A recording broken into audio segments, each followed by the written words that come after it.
Good evening and welcome to the MG EVs community podcast, streaming live on Tuesday, the 30th of July, 2024. We're here to discuss MG EVs, hoping to inform and entertain you for up to an hour. I'm Tom Sedge, T Sedge on the forum. I live in Devon and I'm currently driving the MG4 long range trophy that you see behind me. Joining us this week in our little merry band are from South London, Leo Mindell. Hi, Leo. Hi there. Hi, yes, I'm joining you from South London today. Tomorrow I will be on the other side of the channel. Wow, well, we're looking forward to talking about your road trip. And you have an MG5 and a Cyberster on order, is that right? MG5 and Cyberster on order. I won't hold my breath for that, or I'll be going very dark colours if I held my breath for too long on that one. But I'm sure We'll we'll be come to that as well, Miles. we'll be talking about Cyberster deliveries too. And also joining us from Trolley Group MG, the Innovation Development Manager, Miles Roberts. Hi, Miles. Hi everyone, Miles Roberts, CG on the forum.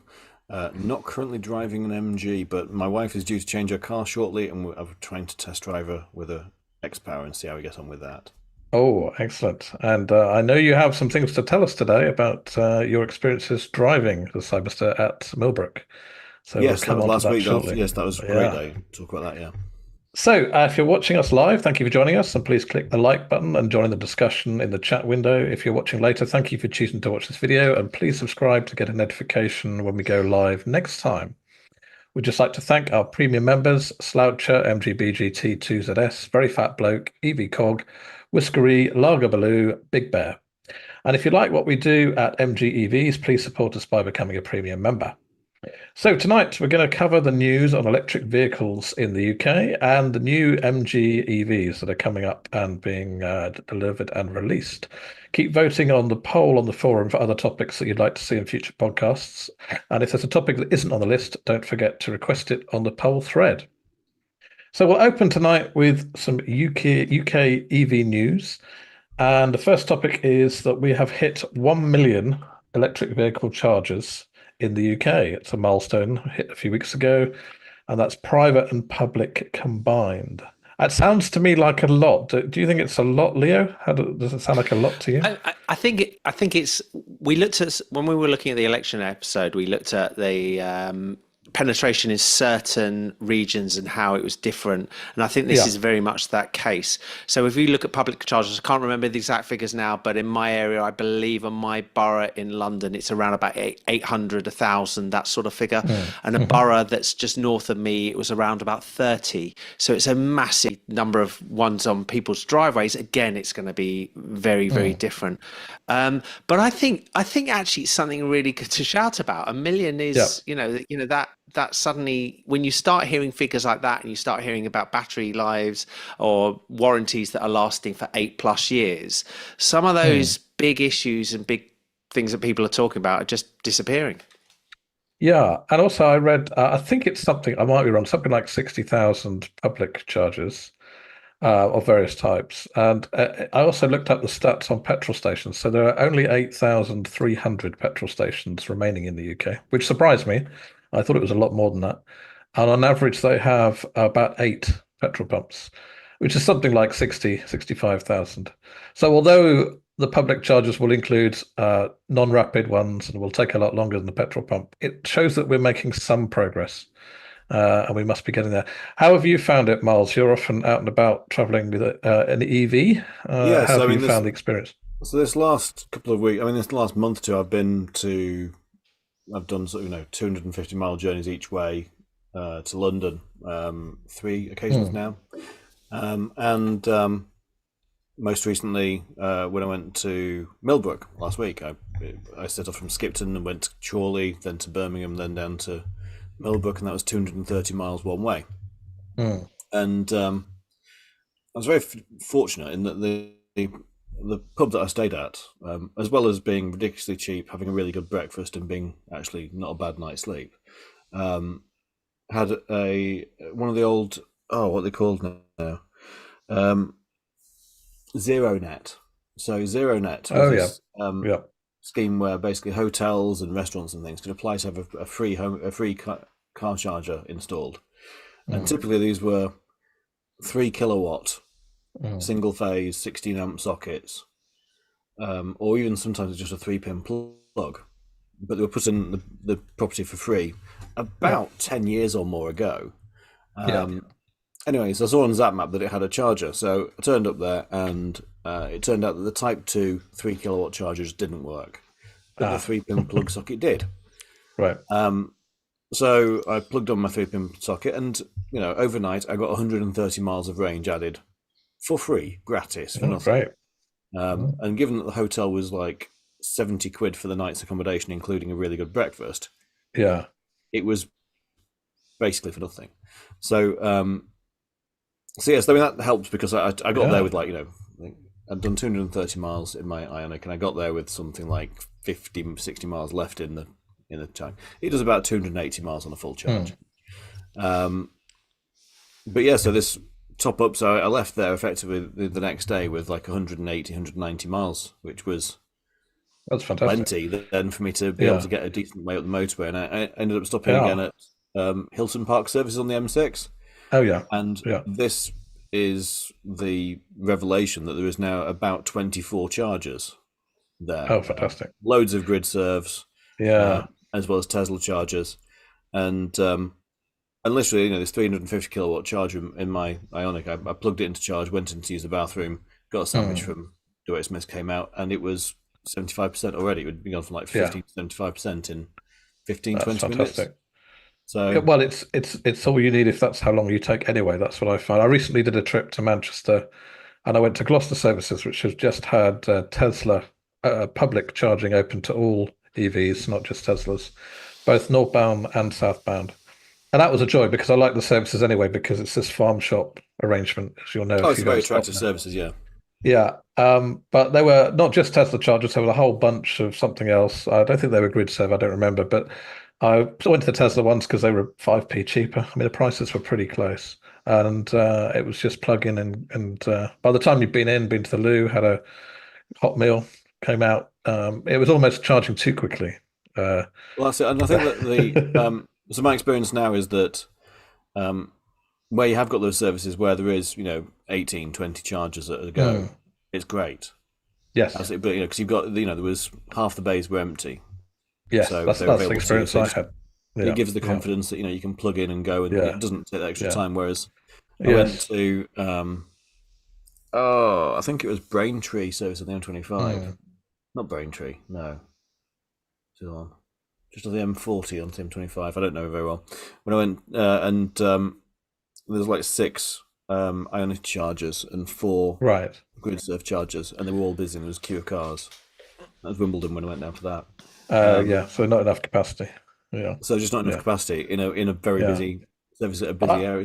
They just all need upgrading to that. So. Yeah, they're getting there. I mean, they're opening. I mean, I had a similar experience to you. I went to Uxbridge on another trip and stayed in a hotel.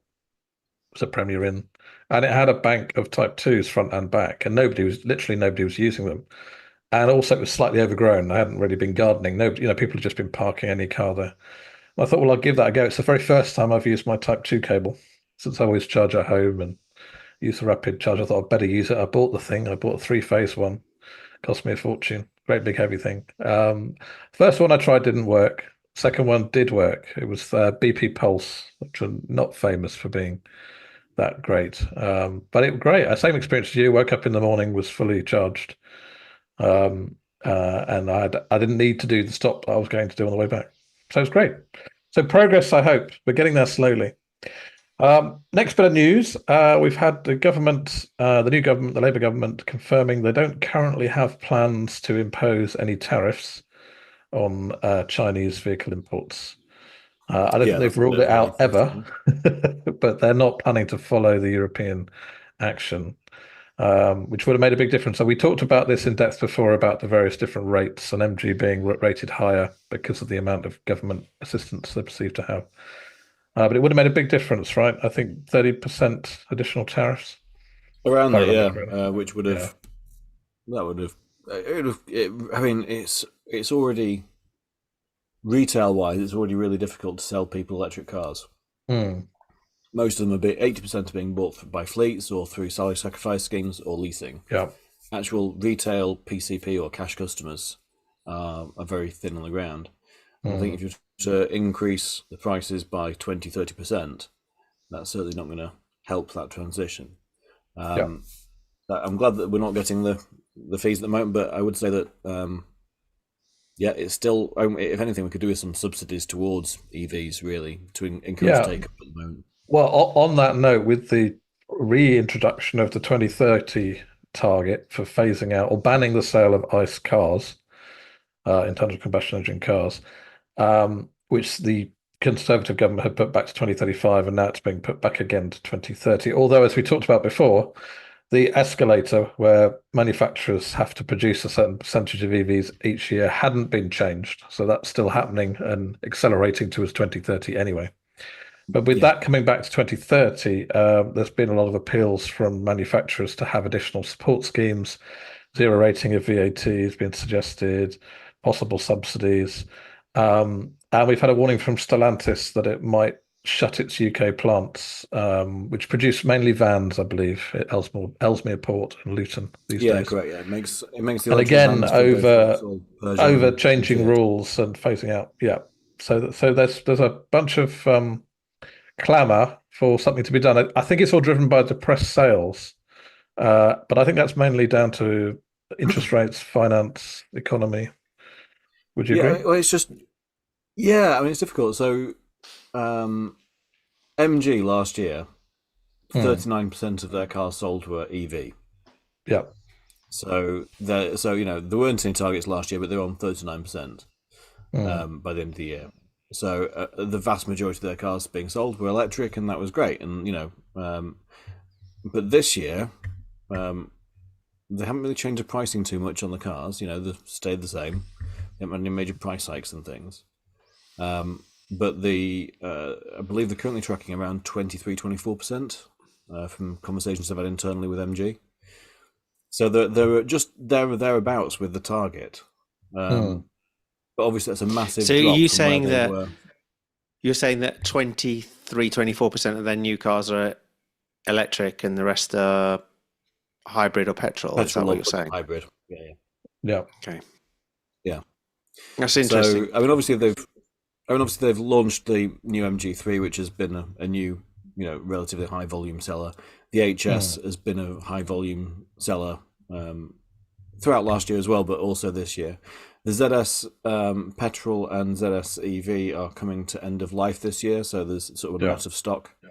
There are some very competitive offers actually at the moment for the run out of stock on EV. So if anyone's looking for a ZS EV standard range, for example, you can get the SE for like 19,995. And the trophy for 22,495, I think it is, which is that's a good deal for a brand new, not pre-registered, but brand new car. So that's a price. And likewise, the MG4, MG themselves have thrown some extra supporters on the MG4, MG ZSs. So again, with the MG4 likely to be announced as a new facelift coming later this year. Probably on sale next year, but that they're going to look to sort of like end of life of that model. I mean, do we think that we maintain that 22% where they're at the moment? Yeah. So if it's like that for MG, I guess there'd be some panicking manufacturers next year. Yeah, I think it goes up a little bit, about 10% a year, doesn't it, or more than 10% a year? So it's 22% this year. It's 28% next year, and then it's 35%, I think. So it is increasing over the next couple of years. And I think that some manufacturers, like, for example, Ford and Honda, have got a bigger hills climb compared to, and VW as well. And of course, what could happen is that some of these manufacturers towards the latter part of this year might just go, okay, well, if you want a petrol diesel car, you'll have to register it in January because we can't afford to register any more petrol cars this year. So we'll just see how that goes. But no, at the moment, MG's they'll shuffle the sale around. They'll move the sales around to try and bridge that, fit them into the right year. But of course, if you next year you start off with, I don't know, an extra couple of thousand petrol registrations, that just gives you a bigger chance next year. Yeah. So there could be some aggressive discounting in the market. But I would guess you'd see it near the end of each year. You'd see is it January to December? Sorry. So I was going to say this isn't dissimilar to other early market adoption and movement of how markets work. You know, that you Yeah. normally get the early adopters that are people like ourselves who take or buy this thing very early, and then you do get a dip. You always get a dip off, and then it will Yes. slowly go, and then the hockey curve will come back in again. And we are in Yeah. that place, and it's going to be exactly the same as every other thing. I remember we didn't have podcasts at the time. I remember talking to people when mobile phones launched and about how that was that going to work. You know, some of us will remember the 3G rollouts and the 4G Yeah. rollouts and how that's never going to get. You know, it's in one place Yeah. and it's never going to work and it's going to be a disaster. And it does take time for technology and for the Sure. general population to follow early adopters. Yeah. And feel comfortable. And I think that's going to happen. And I think it is going to happen. And sometimes it's market forces or dictate it rather than us trying to push it in a direction or say it's going to happen. And there's been a ton of negative press lately, negative press stories about EVs, which hasn't helped. So I for think the last probably puts people couple off. of years, there's been quite a concerted effort, I feel, from some parts to keep putting out, presumably because they do get a lot of clicks online, so it's good advertising revenue. So, you know, Daily Mail's sidebar of shame will have an EV story negatively there somewhere because they know, you know, it's it sells papers. it's the way that the feedback loop works. Is that, you know, they do a story about EV, it's saying it's bad, they get loads and loads of clicks on it, so they go, great, we'll do another one like that then, and then, you know, it keeps doing more and more stories like that. I was doing an event this weekend where members of the public, it was a Chorley Flower Show. We were one of the sponsors, so we had like 6 cars there with the MG3, the MG4, Nissan Townstar EV, a couple of big pickups as well. And I was talking to people about the, you know, sort of saying, this is the MG3, this is hybrid, this is the MG4, this is electric. And the number of people who were saying, I won't have an electric car, not until I'm forced to. Right. And I was like, why? Well, they're not ready for you, are they yet? And I was talking to people, and these people genuinely, like one of them, she had a 4-year-old car and it's done 6,000 miles. So she's doing like, you know, she's doing less mileage than I've done since April. And she's like, yeah, well, they're not ready to work. And I said, do you have a driveway? Yes, I do. Well, there's literally no issue for you whatsoever then. No. But what if I want to do a long journey? I said, well, it looks like you haven't done any long journeys at all. So, but if you do want to do a long journey, you know what? I said literally 3 times in the last 6 weeks, I've been to London and back in my electric car. I said, it's not a challenge. It really isn't. You know, and I said, I'm doing 20-odd thousand miles a year. If, you know, the proof's in the pudding. I said, I make a bit of a joke of it. I said, I'm a Yorkshireman, I'm tighter than cramp. The money saving from fuel is what does it for me. But I also really like the drive. Yeah. And I think that a lot of people were repeating, like one person was adamant that the all of the, you know, rare earth materials that they use in the batteries, that's much worse for the environment than any petrol or diesel car. And when you try and sort of talk, you know, at events like this, obviously you can't sit someone down and show them a spreadsheet or show them a PowerPoint presentation as to why they're wrong. But, you know, trying to sort of explain to people, you know, look, yes, like this MG4 is made in China where they have a lot of coal on the grid, and it has a carbon footprint when being built of like 7 tons versus a Golf that's got 1.5 ton carbon footprint. But then it still repays the carbon debt within sort of 17,000 miles. So it's, you know, I was sort of trying to explain that to them, but, you know, they've obviously read a lot of Facebook posts about, you know, child minors and things like that, and that I suppose it's like with any polarized debate like that they feel that it's a deprivation of liberty that they're being told that they need to get rid of their petrol or diesel car that they love and have to turn electric instead. And if only they would try one, they would probably want one straight away. But it's getting them. It's just crucial to get them in to test one out and realize, oh, actually, it goes really well. It goes better than my petrol car or my diesel car. I was saying to, you know, I was literally you know, get over the fear of charging. Yeah, the X-Power on display at the show, and I was like, you know, like, oh, this the one guy came up to me and says, oh, he says, you won't take me out of my car. So what car have you got? A Volkswagen Golf GTE, best car I've ever had. So it's plug-in hybrid Right. Golf. It's about Yeah. 15 miles on electric. And I've driven one before. I drove one down from Scotland. I bought one for stock once and drove it down from Scotland, and it was an all right drive. It was, to me, it felt quite basic. It didn't feel anything special. Nice seats, I'll say that, but it wasn't anything major. And so I said, well, this electric car's, your GTE's got 180 brake horsepower. This electric car's only got a 434. And does 0 to 60 in 3.8 seconds. And cost about a fiver to fill with fuel. Yeah.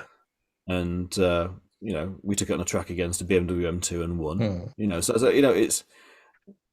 I said people seem to think that, again, if they've not driven one. It's a different proposition. Yeah. Well, I think they'll get there eventually. I've given up trying to evangelize too much and more into just answering the simple questions about how easy it is and how I don't think about it. And literally, I don't think about it when I go on a long journey. I would always have looked on the map when I was taking any long journey with a petrol car, but now it's supplemented by a quick look at that map maybe, or I probably know the places I'm going to stop already, and I'm not fussed if they're busy, because I think once I've had to queue, but that's like once out of the last 20 times. So yeah. All right, let's move on, because I think everyone is waiting to hear about the new MG EVs.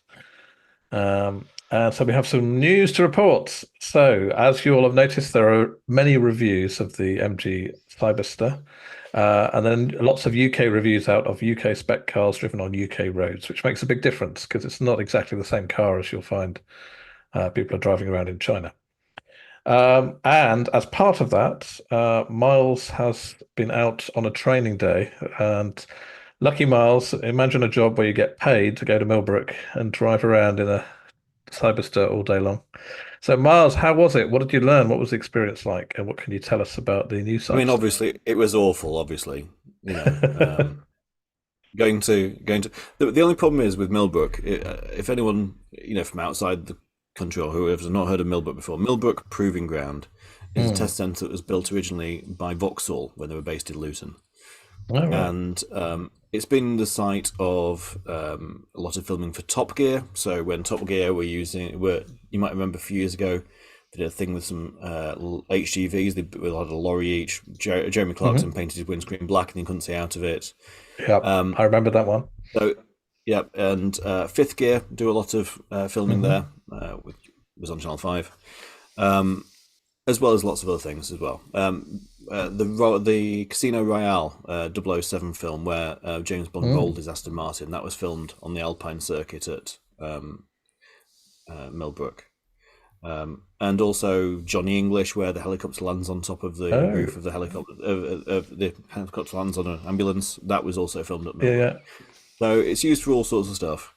It's got a mile-long straight. It's got a massive bowl circuit, which it does high-speed testing, where it's got different lanes for different speeds. So in different lanes, you basically has a neutral steer point. So 85 miles an hour, in theory, you wouldn't need to use your steering if you're in lane 3, for example.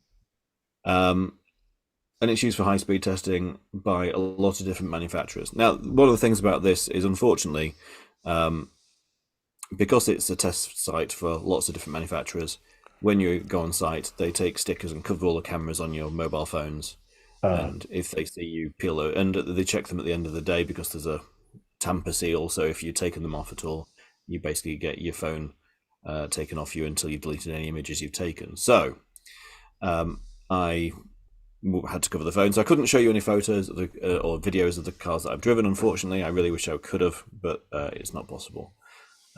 The Gordon Murray T50 was testing the day that I was there. Wow. Together with some sort of strange rallycross type vehicle as well. So on the day, so we go to the circuit, and we were in one of the sort of like a tent almost that they've built up, a sort of one of those sort of semi-permanent sort of tents. And the couple of cars inside, there was a New English White with a red roof, which looked really nice, actually. I was surprised because on the photos on the website, New English White looked a little bit like hearing aid beige. Right. But in real life, New English White is actually a lovely colour, particularly with the red roof. It looks really, really nice. And it's the free paint colour when you choose this at Cyberster. The other car they had in the inside was a Inca yellow. With a black roof and the grey and black interior. And that looked very nice also. A couple of changes have been made from the Chinese spec to the UK. Yes.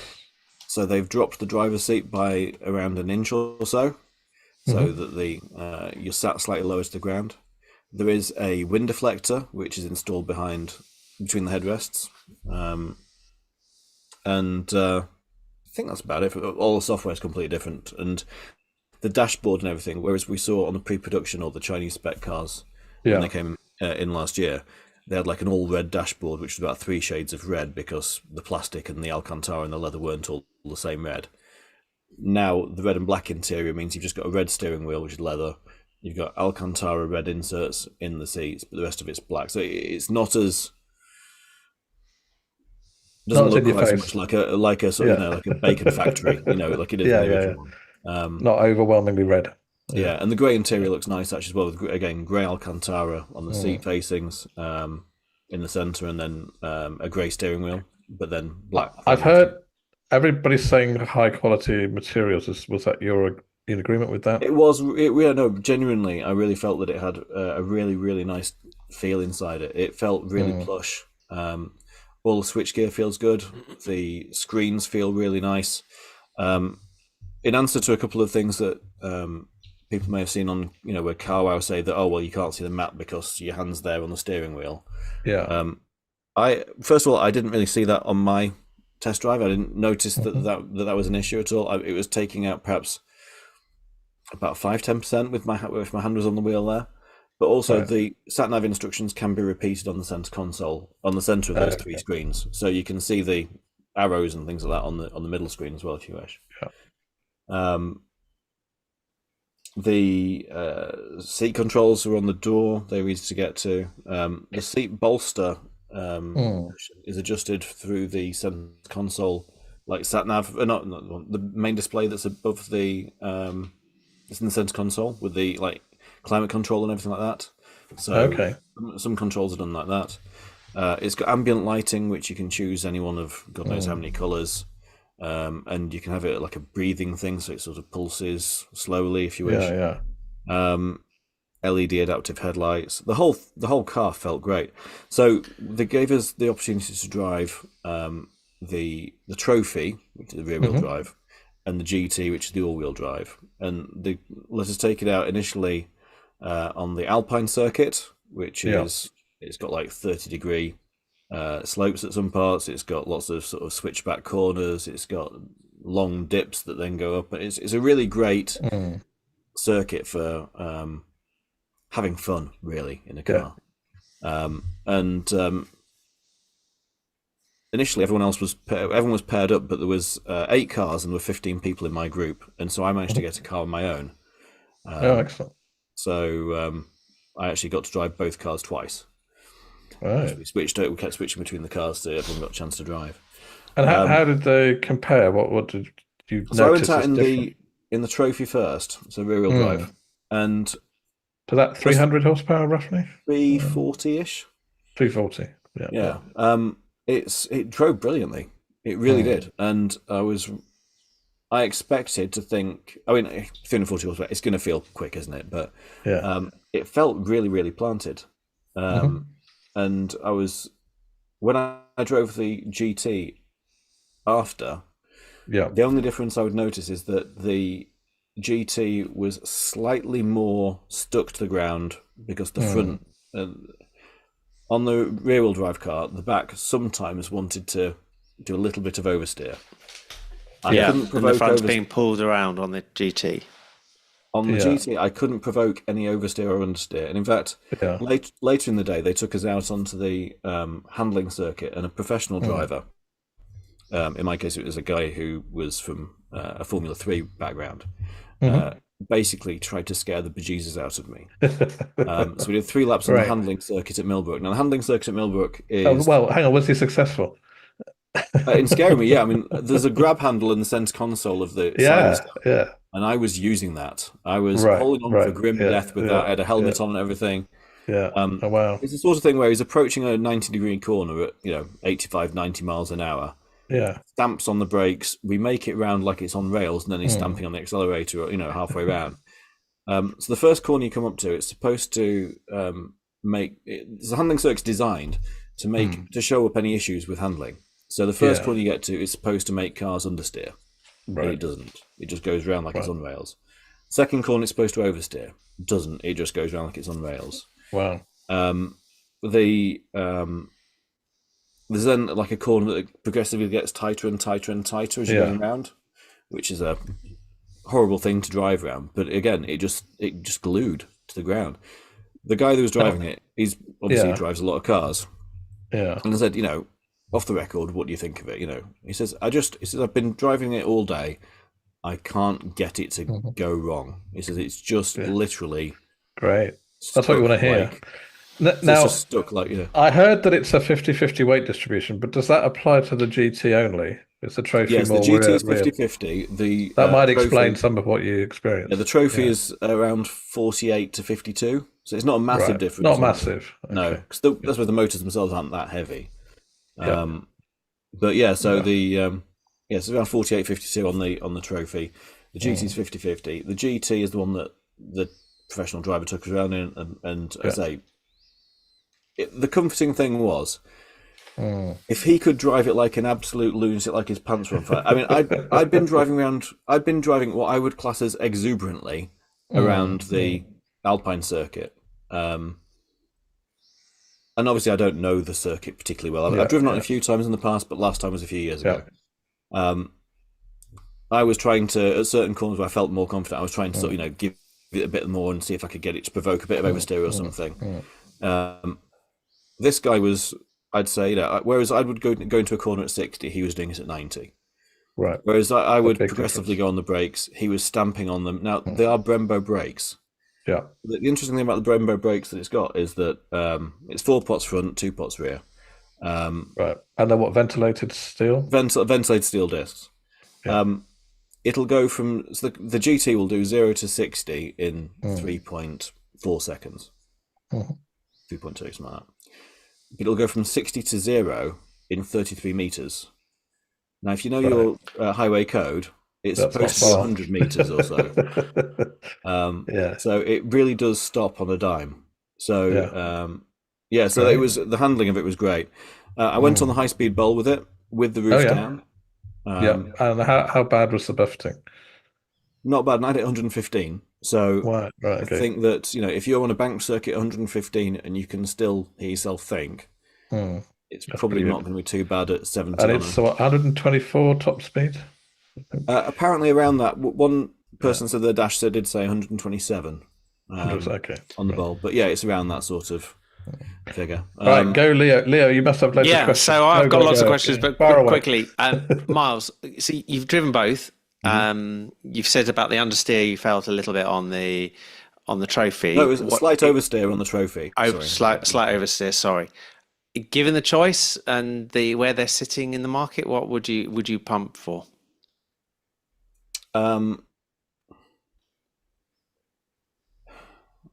If the money was the absolute thing, I'd go for the trophy because I still think it's a brilliant car. I wouldn't feel hard done with the trophy at all. And I quite like the wheels actually on the trophy. I think the 19-inch wheels look quite nice on it. That's interesting. Yeah, I don't. The wheels sell it for me the other way around, but it's like wheels always. In reality, so I think it's actually a car that looks better in real life than it does on photos. Most automotive manufacturers will show you a photo of something looking amazing and then give you the Ford Puma. This or Cougar, or whatever. This. I know. I feel photos worse than it actually looks in real life. I think the proportions look a lot better in reality.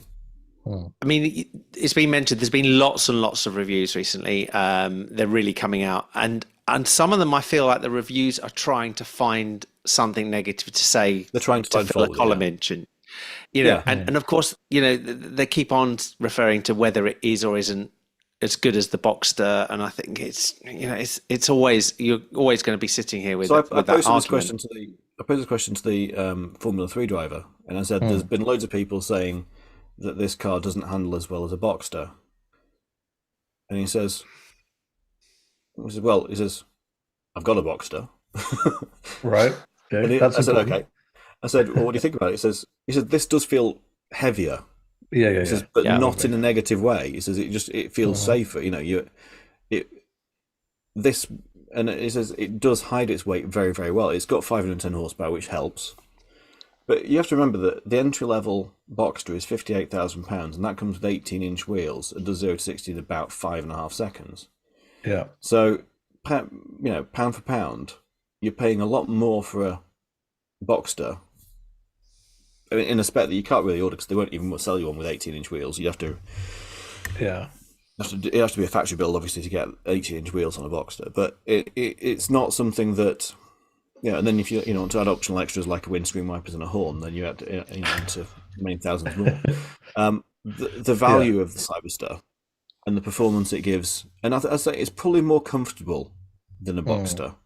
Okay. It's not as pared back, but I think it's genuinely. I think for what I see it as competing against, which is things like the BMW Z4, which nobody buys, I suppose, but I think it's leaps ahead.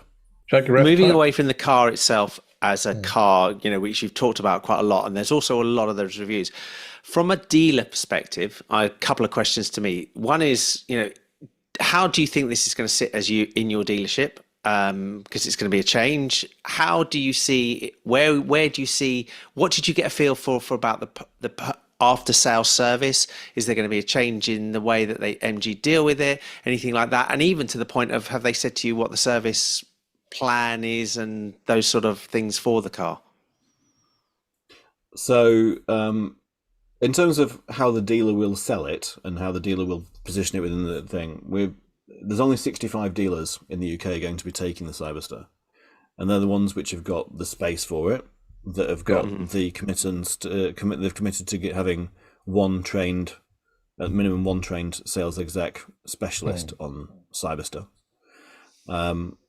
It's got its, there's a special plinth and everything in the showroom it goes on. So trying to make the showroom feel a bit more high end around that particular model. And it does quite a good job of that.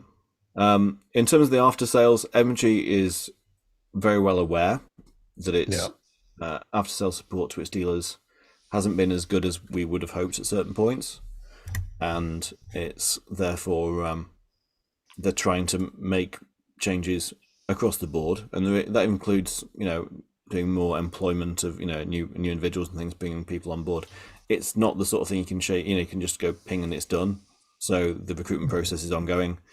They've just switched in the last couple of months. Their customer service is now being done by a separate office. They've got more staff, so they're taking care of all that. I think that the expectation for MG internally, and also what we're seeing as with dealers, is that the majority of people who are buying the Cyberster are what we call conquest customers that haven't previously had an MG within the last 10 years, we say. Right. So they may well have had an MG GT in the past, or way back when. or maybe in the 90s they had an MG, but they haven't maybe had a MGF or something, but they haven't had an MG recently since the Seiko ownership. As we're talking about these showrooms, and what's the situation with deliveries? Because we were hearing that we were hoping that we would have. Last time we spoke, we were expecting cars. Yeah, last time we spoke, we were expecting the cars to arrive end of July, and here we are, 30th of July, and there's no cars in showrooms. So a bulletin came out last week to dealers, basically saying sorry. So they've arrived in Portbury. The cars are physically here, but they're not actually able to be registered, and that's due to a rubber stamping issue with the UK government. So, as what previously happened pre-Brexit, is that a car would be a rubber stamp for sale across all of Europe, including UK. Right. So, you'd go to Germany or France or UK, and one of those countries would be able to put a stamp on it, and that would enable you to sell it across Europe. Yeah. And in UK, since Brexit, there's basically, well, there's a small department. I'm not sure if it's one person, but it seems like it's just one person who does this job. And there's been an awful lot of cars launched this year, new models, because of the push towards electrification. There's an awful lot of new models had to be launched this year. And they're running at quite a delay, because basically old Bob that does the rubber stamping has days holiday and things like that, and so cars don't get seen to. So we can't physically register them until it's on DVLA's system, and we've been told that that's likely to be within the next 3 weeks. So hopefully by the end of August, we'll have the cars in showrooms, or at least demonstrators out, and the first customer delivery? Customers' cars were the important one. Yeah. Customers' cars are likely to arrive for registration first week of September. Okay. Oh, well, I'm back. So you get the new registration at least. It makes sense for the registration anyway. No, nobody's going to bite this late in there. So, but one of my questions which skipped over, Miles, did they talk about sort of servicing, the servicing side of it? I know you say that 60 odd dealers are going to be taking the car. Will all dealers be able to service the car? And have they given any idea of the sort of the service plan, the length of service, any of those things that you as a dealer, they may have imparted? Yeah, I mean, you can't tell us, but any VAT registered dealer garage can work on a car and maintain warranty. Any MG dealer would be able to service the Cyberster. However, obviously the Cyberster dealers have greater familiarity with the model and be able to perhaps diagnose faults faster if there was some. In terms of the frequency of servicing, I expect it will follow the same as the other EV models, so around 12 months, 15,000 miles. Because that's quite different to, say, VAG. They're pushing theirs to like 2 or 3 years on some of theirs. If you go get an ID3, they're saying 2 years. Yeah, and what MG I think likes to do is to be honest, bring them back in and do software updates on things, and also. Yeah, I was going to ask quite. that. Any news of software updates in the ether? There's no news of it being over the air. They haven't mentioned that at all. Whether it will be or not, I don't know, but they didn't mention it at all. And Leo, yeah. We've got a question on the chat from Bernie. What are the insurance premiums looking like? Actually, so I went onto my multi Admiral. I'm pretty sure it's Admiral. And I went and put it in, plugged it in. It came about £633, if I remember, somewhere in that figure, 650, to put it on as a third car on my plan. And which I didn't compare with your MG5? Do you know what you're paying for that? My MG5 is about, off the top of my head, it's about 400 and something, I think. I wasn't surprised it's more. Yeah. I wasn't surprised it's more. Sounds good. And yours is the GT or the Trophy? That was on GT. GT. Yeah. GT on a driveway. That sort of, the usual sort of questions they ask you. Yeah. Cool. So I wasn't surprised. I put it something like a 6,000 miles or something like that. I can't see anybody. This isn't going to be one of these cars. I think that people are going to say, "Oh, I've done 150,000 miles in it." But on the other side, I'm hopeful it's going to be a comfortable drive, because I am buying this to drive around, do long distance. One point just to make was that. At the end of the day, on the trading day, obviously the car had been used by a whole lot of dealers like myself to go and have fun in. I say driving up to 100 odd miles an hour on the bowl. Yeah. Then taken out on the performance circuit. We did a 0 to 100 acceleration test and then back down to 0. That was on the straight. We had some fun in the car, and we drove it well in excess of what would normally be possible on the UK roads. And we were averaging 2 miles per kilowatt hour. So I think worst case scenario, that means about 150 miles range, driven like an absolute lunatic. Yeah. Which I don't think is bad for a 510 brake horsepower. No, I mean, it's very good, really, that with the larger 77 kilowatt hour pack, which they've gone for in the UK. Yeah. So I think that worst case scenario, probably around 100 miles. And you also earlier in the year at Goodwood Goodwood got a chance to look at the Cyberster GTS. Can you tell us what that is? It looks like it might go into production. Yeah, so the Cyber GTS was actually on show at Millbrook as well. Right. So okay. So that was when it had come back from Goodwood. It went to Millbrook, and it was in British Racing Green, controversially. I say controversially because it's probably the colour that most people have asked for the Cyberster. The colour I would want. If that came today, that was it. We've had that conversation at home, and if it came out, I would be marched down to the MG dealership. The stupid thing is that so I've heard. So I was talking to a guy from MG about it, and I said, why do we not offer a green? Yeah. Thinking heritage, everything else. Why are we not doing British Racing Green? And then he shows the Cyber GTS in British Racing Green, and he says,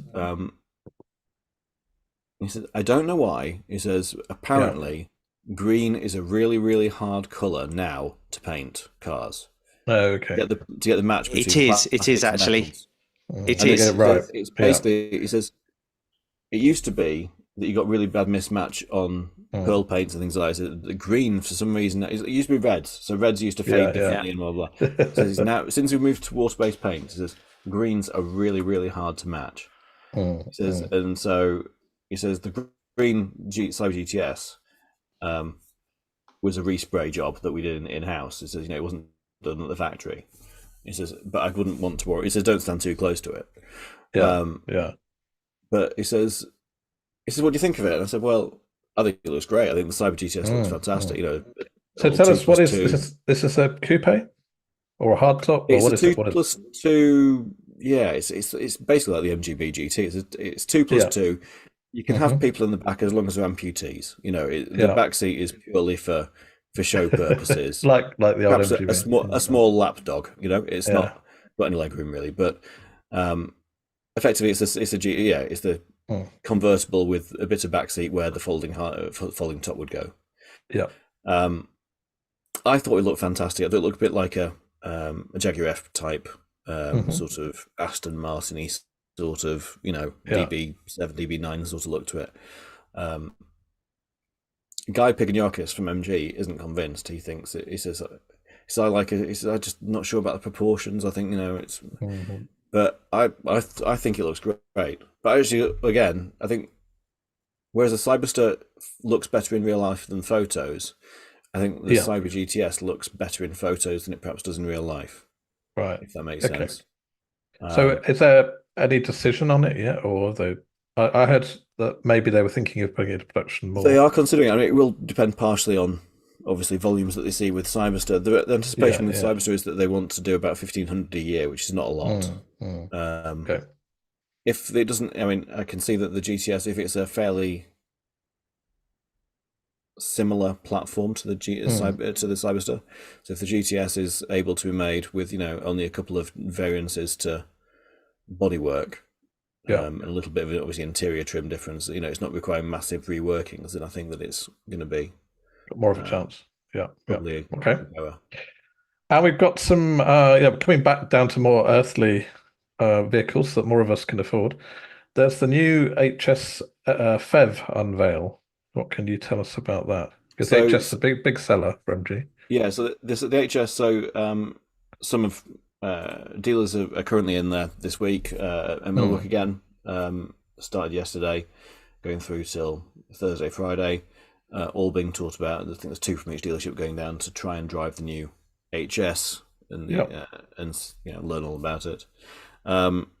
It looks like it should be really good. I mean, from my electrical sort of side of things, the PHEV with an increased range of 75 miles over the original 35 is a massive improvement. So it's like the MG3 Hybrid Plus. They've massively increased the battery. So the MG HS is a plug-in hybrid. It's got a 75 mile sort of 22 kilowatt hour battery. So realistically, it's the same sort of usable battery capacity as the original Nissan Leaf had. Right. So, but then it's a plug-in hybrid, and it's got an upgraded electric motor, so it should drive. Obviously, I haven't driven it yet myself. I won't get my opportunity until the demonstrators come. I believe that the HS petrol is due end of August, start of September, and the PHEV Yeah. is due around sort of October, November time. So Okay, so not long. yeah, so a little bit longer to wait. Yeah. Okay, that sounds great. One other thing I just wanted to mention, just looking at the time and think probably best to. There's been a lot of chat on Facebook and on the forum as well about ADAS lane keep assist on the MG4 and reports published by Which, and then subsequently republished by some newspapers and things. Which are basically saying that there's dangerous driving characteristics of the ADAS lane keep assist on MG4. Yeah. So there's a statement come out from MG today saying MG Motor UK is finalising a software enhancement for customers, which will be approved by the relevant authorities who have been cooperating with closely. Customers will be contacted shortly by their MG dealer, but to be clear, this upgrade has not been classed as safety related, and it is designed to improve the driver experience. So the driving characteristics which have been raised by Which have been fully examined and assessed by all of the relevant regulatory bodies within the UK and Europe, and they're satisfied that they don't represent a safety issue. Now, the thing is that the ADAS system that is used at MG is the same one as you find in lots of other cars. Yeah, and how it's integrated and calibrated, I have the same issue with my Hyundai Ioniq 5. If I go on narrowish country roads, I'm talking B roads and smaller, the narrowness of the road isn't really suited to an ADAS system because you've got the road path that you're in might be 6 foot across. My car is 6 foot across, and therefore, if the white lines become unreadable, or if if there's a bush build coming out into the road, the ADAS system just can't cope with it. Well, it's been a long-standing issue that people highlight. Some have had more problems than others, but it makes sense why it's not safety rated, because it's classed as driver assistance rather than core safety. Yeah, and that's good to hear that will. So everybody will get that. It's so they'll be contacting everyone, and I imagine it'll be done as a service item. Yeah. Okay. Quick roundup of other news on the models. So the MG3 Hybrid Plus selling well. Oh, bless you. Hay fever, sorry. That's right. MG3 Hybrid is selling well. A lot of people, I say at this Chorley Flower Show, we had it on display. A number of people looking at it and going, well, that'd be a really good upgrade from my Fiesta, or that'd be really good, it's seeing, I've got a Yaris at the moment. That looks a lot nicer and it's a lot better value. And it starts at 18 and a half grand, so it's ridiculously well priced compared to your other hybrids. Like the Yaris hybrid starts at around 24. So it's a really well priced car. It's good money, it drives well, good power. MG4, we've got the Estate, which is due to replace the MG5, and a facelift rumoured. Whether that's less no further news at this stage. But that's still end of this year? I believe so. Yeah. I will, of course, report back if I get any news on that, but at the moment I haven't seen anything new. I'd say for MG5 owners looking to upgrade, you were expecting it to be stretched to a similar. We don't know anything about it, but our expectation would be that it will be a decent. Our expectation is that there will be an Estate version of the MG4 that will be similar proportions to MG5, possibly slightly bigger boot. Yeah, but you'll get a very different interior because obviously you've got the new platform, the modern. Some people like the more traditional cosseting. Well. Yeah, real drive, so it'll be a different suspension driving experience as well. Yeah. Okay. MG ZS, as you said, due to be replaced. Yeah, I saw some spy shots of the petrol version on an Australian website today. That's due to be unveiled, I believe, September for the petrol version. The electric version might switch into the new year. It's going to be they're going to switch the model. So at the moment, ZS and ZS EV are effectively very, very similar looking, very similar cars. Interiors the same, etc. They're going to divert slightly. Okay. The ZS EV is going to be on the MG4 platform. Yes. So it's going to divert away from the petrol model, and so it's going to have its own. Is the petrol model staying on the same platform, or is it getting a new one? Do we know? The petrol model is moving onto a platform which accepts both petrol and hybrid options. Okay, so gone down the route with the MG3. Yeah. Okay. Cool. No more news on IM. still due to come to the UK. This is the Nothing as luxury yet. brand, No, I mean the L6 S6. nothing at the moment. MG normally has a summer conference around now, but they've been so busy with Yeah. Goodwood and then this training for the staff that they've not bothered to do an MG conference.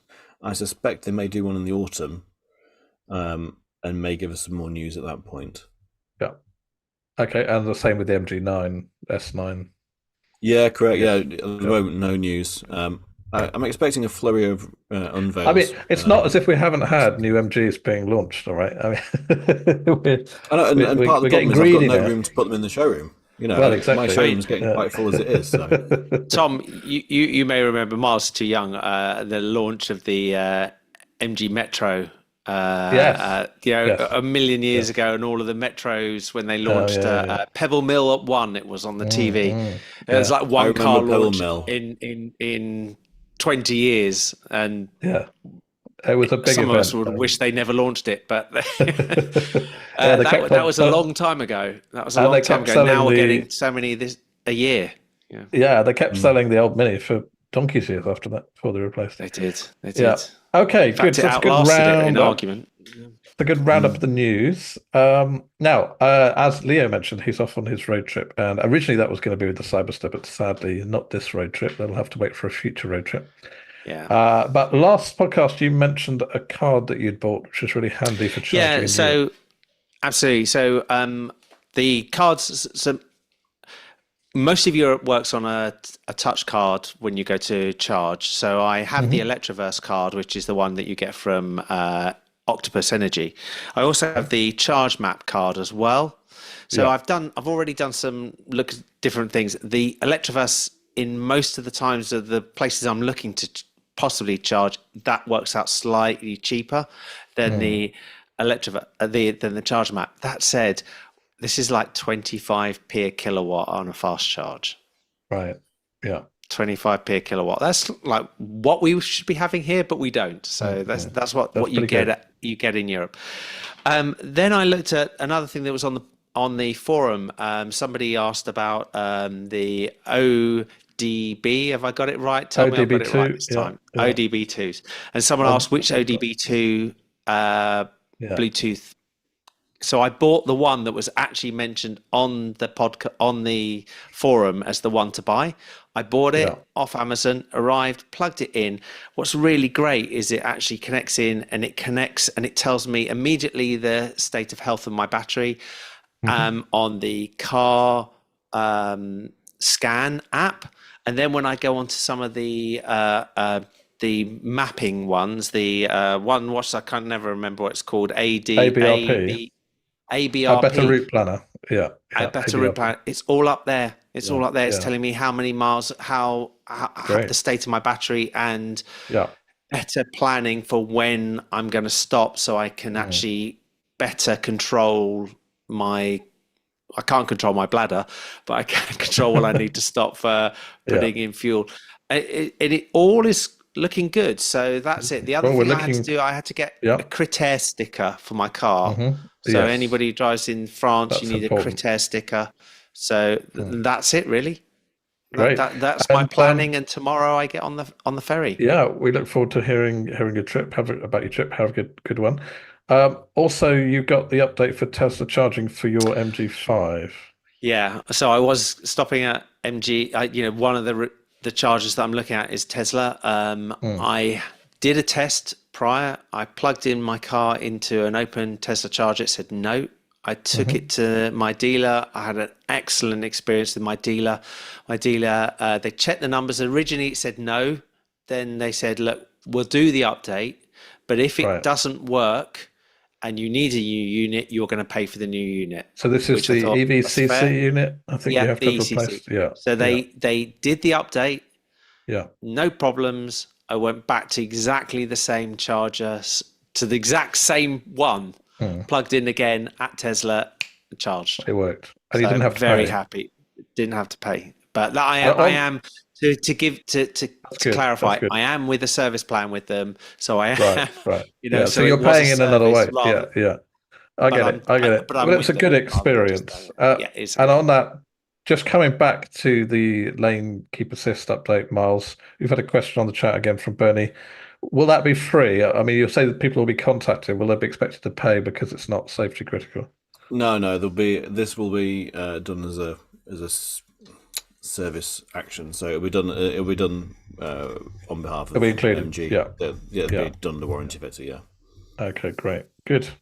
All right. Well, great. Some fantastic news. I'm really looking forward to seeing pictures of Leo and his road trip and then his Cyberster when it arrives, and these new models coming. Thanks again, guys. So last question, Miles. Which colour out of the choice now that you've seen the ones? Go on then. Which one? So I flip-flop between wanting to go for inky yellow just because it's allowed. You know, if I'm going to put the doors up and in a crazy batwing salute anyway, I might as well have them in bright yellow. To thinking that actually the Camden grey with the red roof and the black and red interior look very nice. I don't honestly think there's a bad combination. I say the surprise for me was that the New English white looked so good in reality, because the photos I thought made it look really, really, really poor. But in reality, and actually in the sunshine particularly, it looks really special. Looking forward to seeing them for real. But I like the red. I think the other thing I'd like to mention, there's a really good post in the forum from some of the guys in Thailand who have actually received their cars.